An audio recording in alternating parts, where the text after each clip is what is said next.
Well, we do know, even from the standpoint of the U.S. military, that the military has its own social media influential wing, meaning essentially soldiers who go out in these kind of troll farms in order to attack or push back. They would say they were pushing back against propaganda, but ultimately they're just troll farms powered by the U.S.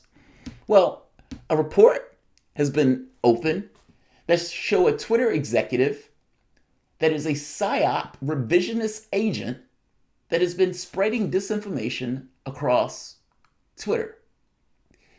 They work in the British military in Middle Eastern and Northern African affairs. And they are also an executive at Twitter. Twitter has tried to distance itself from that. And regardless of what they're trying to distance themselves from, this report turns out to be true. Welcome to the Soapbox.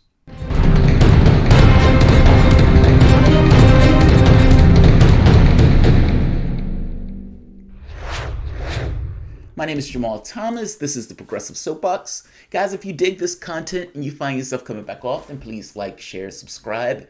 You can always support through PayPal Patreon, seeing as these videos are routinely and constantly demonetized, just like this one most likely will also be.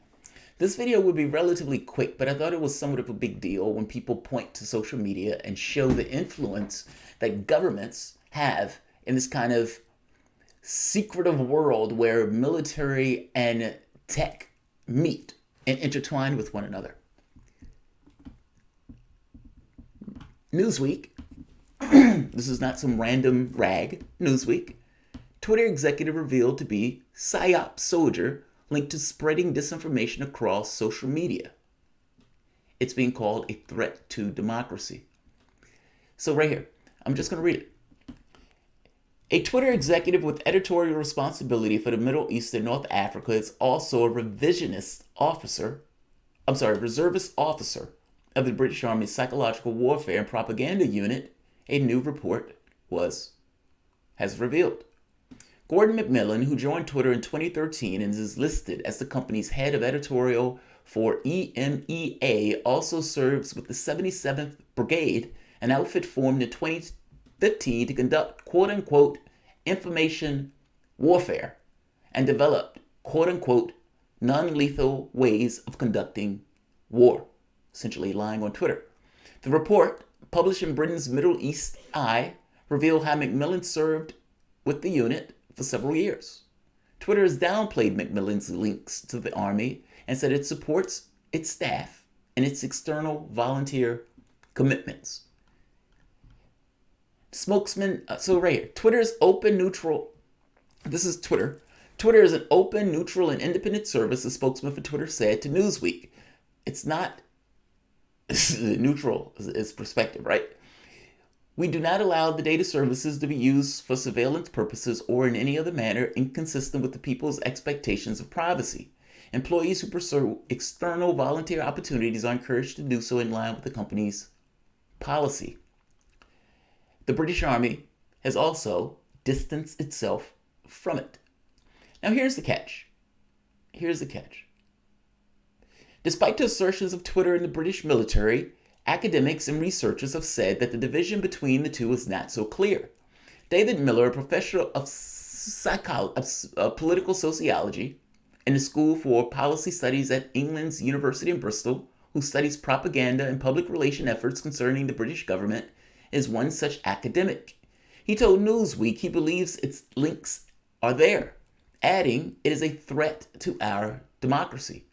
I would say I know a good amount about Army propaganda and PSYOP operations, as they are called, but what is interesting is how little information we have of the 77th Brigade, he said. I suppose it means that their work is covert, but what I want to know is what exactly are they doing? Are they just tracking accounts, or are they trying to influence people's views? What we do know is that their account itself is hidden by Twitter, so we assume that what they're doing is to influence people under the operative's own name. And because we know so little about exactly what they're doing, we have to look elsewhere for clues and examples. If we look at the documents leaked by Edward Snowden about the NSA and its JTRIG, Joint Threat Recognition Intelligence Group program, We can see that the governments are clearly lying and deceiving people by creating troll farms and fake accounts that try to influence the way people think. What the government will say is that they're trying to prevent radicalization and acts of terrorism, but I think it's deceptive and it's a threat to our democracy. Twitter is also deceiving us because it is not acting transparently as it wants us to believe. If they are working with the army personnel in this way, it is extremely damaging to our democracy. Essentially, a political device that is supposedly a quote-unquote free speech platform that is being used by the various militaries of the world, be it the US or the UK, for propaganda and to alter, tweak, and change the viewpoints of people in somewhat of a covert manner where you don't necessarily know that it is coming from your government. That is effectively what is taking place. This guy was outed as a PSYOPs agent.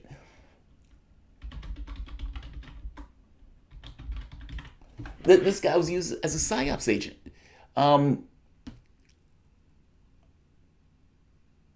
Let's see. And yeah. And by the way, what they're saying here, what this professor is saying about the U.S. military and so forth working in Twitter is right. It's absolutely right.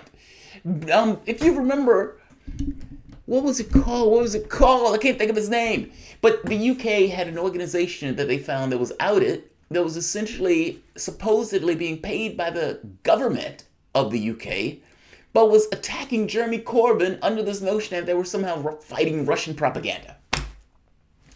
And here again, you have an executive of Twitter outed, working in a shadowy group called the 77th Brigade.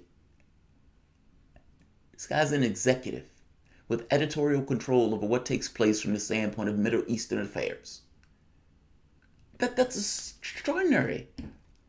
Gordon McMillan, who served on Twitter in 2013 and is listed as a company's head of editorial for EMEA, also served with the 77th Brigade, an outfit to conduct information warfare in non-lethal ways.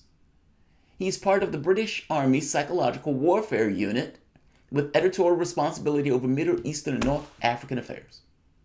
And Twitter is saying, there's nothing to see here. And the military is saying, there's nothing to see here. You be the judge. Read the story for yourself. Who do you believe? Do you believe that the military is not engaged in troll farms and information warfare? You will be massively naive if you believe that. It is absolutely true. This story is just one of many stories that have come out talking about military using social media to influence behavior in covert means. This guy just so happened just got outed. That's the only difference in the story. Like, share, subscribe.